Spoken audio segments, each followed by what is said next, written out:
네, 애청자 여러분 안녕하십니까. 12월 12일 월요일 캐프뉴스입니다. 주말에 비가 많이 내렸는데요. 기온은 똑 떨어져 춥다는 말이 저절로 나옵니다. 남가주 전역에 한파주의보가 내려졌습니다. 오늘 밤에 기온이 30도까지 떨어져 결빙 현상까지 나타난다고 합니다. 산간지역에 폭설이 내린 상태여서 운전도 조심해야겠습니다. 오늘의 주요 뉴스 헬라인들입니다. 캘리포니아 전역에 겨울 폭풍이 몰아치고 있습니다. 남가주는 많은 비가 내렸고 북가주엔 폭설이 내려 최대 48인치까지 눈이 쌓였습니다. LA시 241년 역사상 첫 여성 시장이 된 캐런 베스 신임 시장이 어제 취임식을 가졌습니다. 시장 취임 후 최우선 과제로 홈리스 문제를 꼽은 베스 시장이 오늘 홈리스 비상사태를 선포했습니다. 크리스마스가 성큼 다가왔습니다. 선물이나 크리스마스 카드 보내실 분들은 서두르셔야 합니다. 우편 종류별 배송 마감 시한 자세히 알려드립니다. 학교에서 기도하는 무슬림 학생들에게 막말을 한 교사가 해고됐습니다. 한국 영화 헤어질 결심이 골든글로브 비영어권 작품상 후보에 올랐습니다. 이상은 오늘 전해드릴 주요 뉴스 헬라인들입니다. 12월 12일 월요일 캐프뉴스 지금부터 시작합니다. 여러분, Let's go.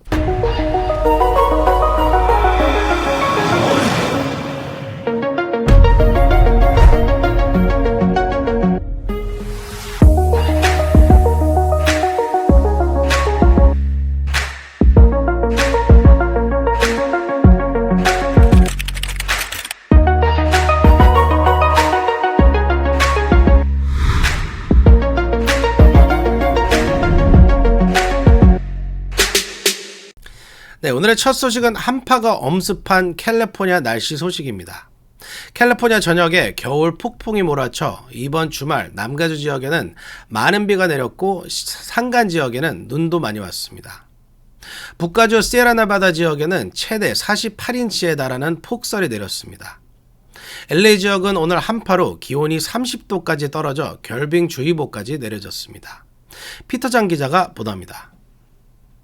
캘리포니아 전역에 겨울 폭풍이 몰아쳐 주말 동안 많은 비와 눈이 내린 가운데 남가주 지역은 기온이 30도대로 뚝 떨어지는 추위가 찾아왔습니다.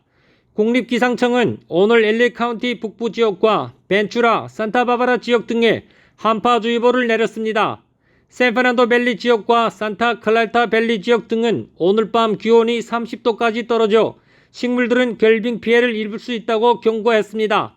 주말 많은 비가 내린 남가주 지역은 오늘도 곳에 따라 비가 오거나 눈이 내렸으며 오늘 밤 천둥 번개도 예상됩니다. 오늘 아침 페사디나와 라카나다, 우드랜드 힐스 지역에는 최대 3인치 비가 내렸으며 오늘 밤에도 곳에 따라 최대 0.75인치 비가 예상됩니다. 샌버나디노 산간 지역과 오번 프레이, 그레이프바인 지역에는 눈이 많이 내려 오늘 아침까지 겨울 폭풍주의보가 발효됐습니다. 고속도로 순찰대는 운전자들에게 그레이프바인 지역을 가급적 피해줄 것을 당부했습니다.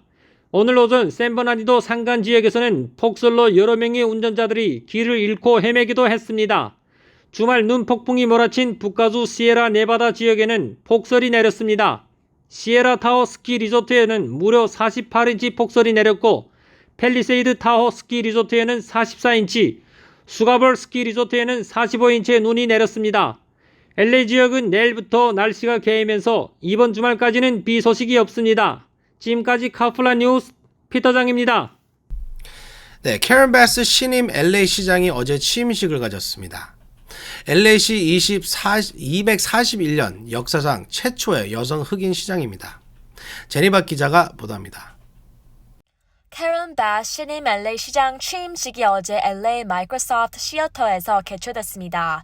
LA 역사상 최초의 여성 시장이자 두 번째 흑인 시장입니다. 당초 취임식은 시청에서 열릴 예정이었지만 비로 인해 마이크로소프트 시어터로 장소가 변경됐습니다. 이날 취임식엔 올해 친구이며 전 캘리포니아주 법무장관 출신의 카밀라 해리스 부통령이 참석해서 베스 시장의 선거를 받았습니다. 올해 69세의 베스 시장은 바이든 대통령과 버럭 오바마 전 대통령, 전 퍼스트 레이디 겸 국무장관 힐러리 클린턴 등 민주당 중진들의 강력한 지지를 등에 업고 출마해 리카르스 후보의 저돌적인 도전을 힘겹게 막아내고 시장에 당선했습니다. 베스 시장은 취임사에서 시장 직무를 시작하며 최우선 과제로 홈리스 사태 해결에 나설 것이라고 선언했습니다. 베스 시장은 홈리스들의 주거 문제 해결을 위해 가능한 모든 자원과 모든 기술, 모든 지식, 시 전체의 재능을 다 동원해서 해결을 하겠다는 강한 의지를 천명했습니다. 하지만 베스 시장이 풀어야 할 숙제는 이뿐만이 아닙니다. 신임 베스 시장은 급증하고 있는 범죄와도 싸워야 하며 인종차별과 부패 스캔들로 얼룩진 LA시의 부패 척결, 4만 명에 달하는 극빈층 주민 문제와도 씨름해야 합니다.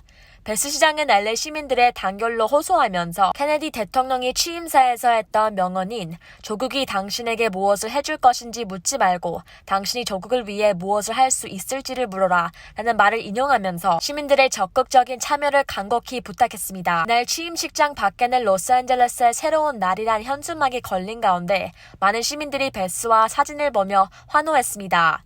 취임식에는 가수 스티브 원더가 깜짝 출연해 참석자들은 Living for the City에 맞춰서 춤을 추기도 했습니다. 카슬 전해드리겠습니다. 네, 오늘 시장실로 첫 출근을 하며 직무를 시작한 베스 시장이 홈리스 비상사태를 선포했습니다. 제프리 기자가 보도합니다. 어제 취임식에서 홈리스 문제 해결에 총력을 기울일 것이라고 다짐했던 캐런 베스 신임 LA 시장이 출근 첫날인 오늘 홈리스 비상사태를 선포했습니다.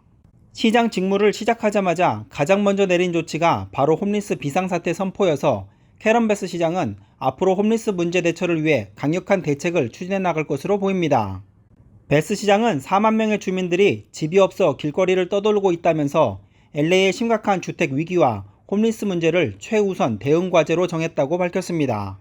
베스 시장은 노숙자들의 주거 문제 해결을 위해 앞으로 1년 내에 홈리스 15,000명을 수용할 수 있는 주거시설을 만들 것이라고 밝혔습니다. 또 베스 시장은 15,000명의 홈리스를 위한 주거시설이 만들어지면 LA 거리에 즐비한 홈리스 텐트촌을 철거하겠다는 계획도 밝혔습니다. 저소득층 주민들의 주거 문제에 대해서도 언급했습니다.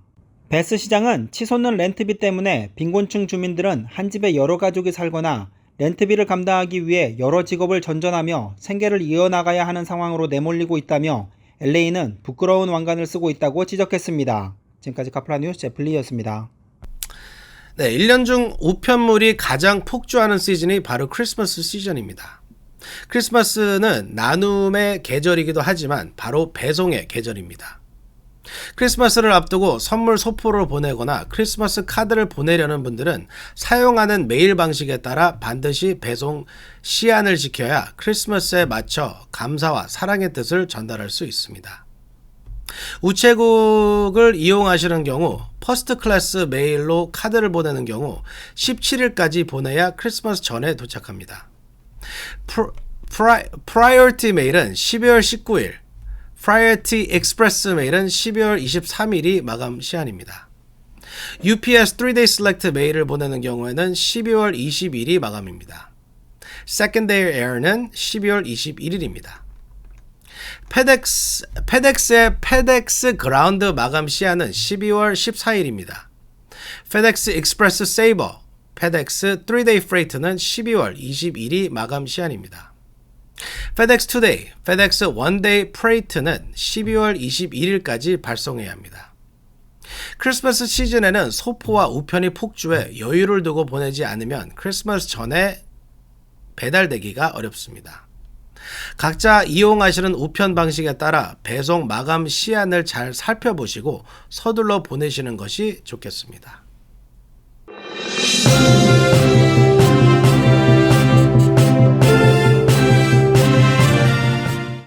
메들린이라는 한 소녀가 유니콘을 키워도 될까요? 라며 LA 동물보호국에 보낸 편지가 화제가 되고 있습니다.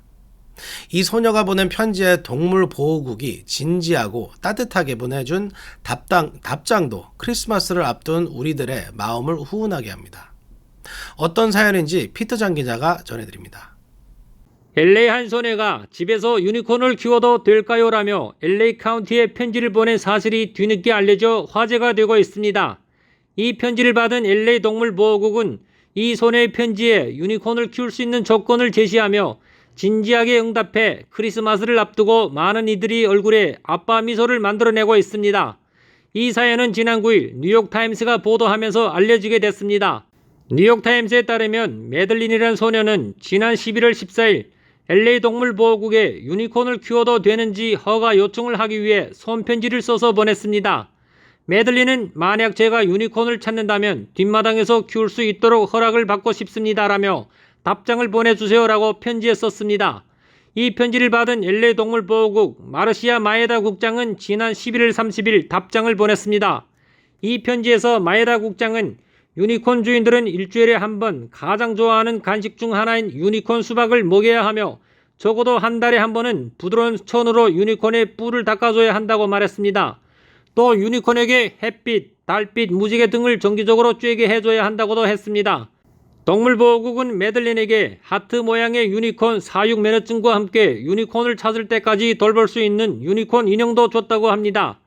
극심한 동물 학대나 동물로 인해 피해를 입은 사람들을 보기 때문에 때때로 힘들어하는 동물보호국 사람들에게 매들린의 편지는 힘을 줬다고 합니다. 마에다 국장은 매들린의 편지에 대해 우리가 이것을 받았을 때 사무실에 있던 모든 사람들이 행복했다고 말했습니다. 지금까지 카플라 뉴스 피터장입니다.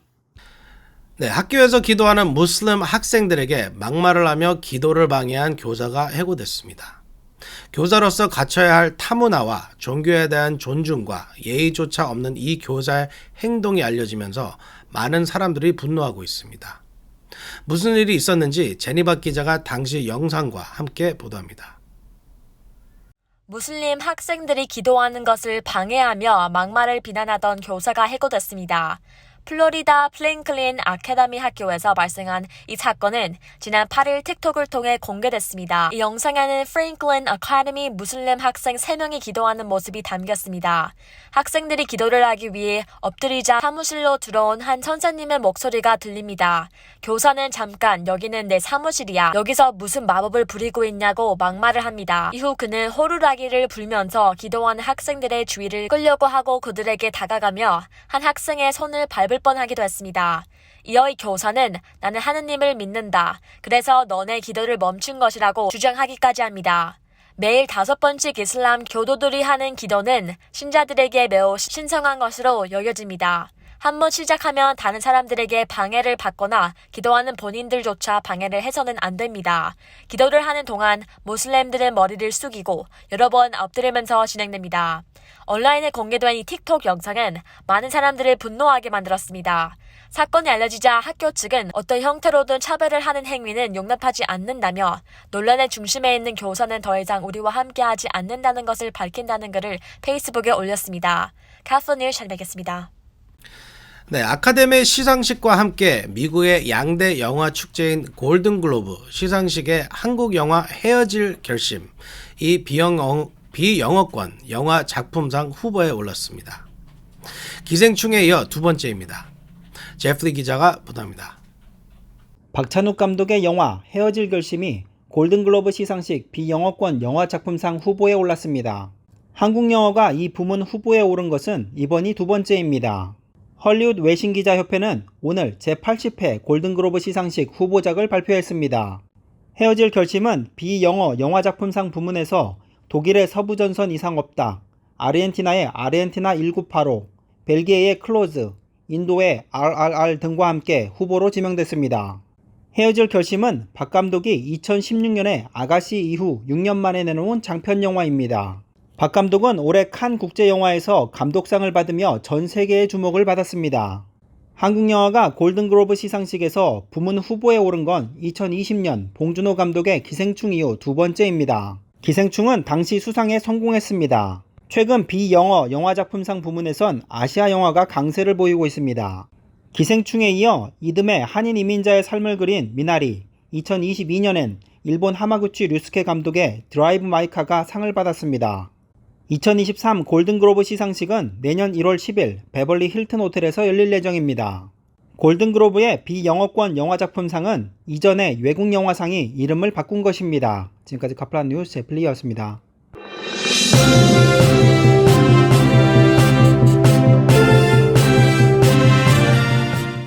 네, 오늘 준비한 소식은 여기까지입니다. 12월 12일 월요일 카플란 뉴스 여기서 마치겠습니다. 감사합니다.